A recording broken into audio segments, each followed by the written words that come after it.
tâm cái giá khứ cạn hay rơ mà phần nên khờ rơ người ya cái giá khờ lơ ra hậu rơ tuy ý khờ mô ấy là mơ hăng sâu khờ ngài khờ ý mi rin khờ rơ chan ý nơ mơ hăng lơ lơ nơ lăng mây khờ rơ cơ thầy nơ a truy ôi we rơ phây we xin truy vô đi ngài khờ ma y lơ li mi cơ dây li mơ mi khờ ngà khờ ốc thì ri anh nơ ngân ninh khăm hai rơ nơ y li pháp mất ta nguy mi nơ chư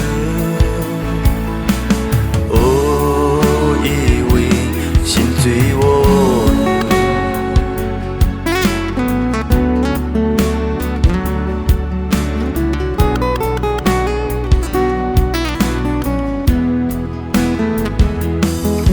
cơ phá khờ vớt nó phá quy hầu ô xin tùy vô sang mây lấy chi nơ quý vang lơ trột mây phơ ninh đơ mơ va chung ra khờ ra mi rin chi cất thơ ra nơ hi mi quy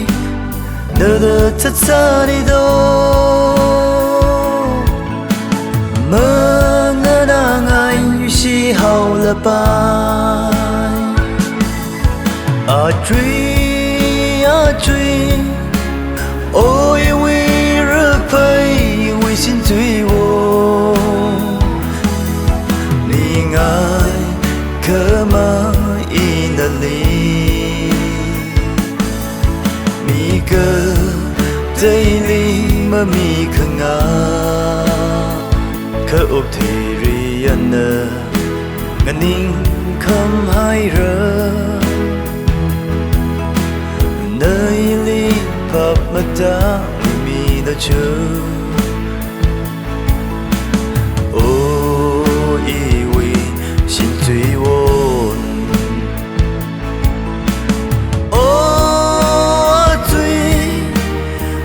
y quy rơ phây quy xin tùy vốn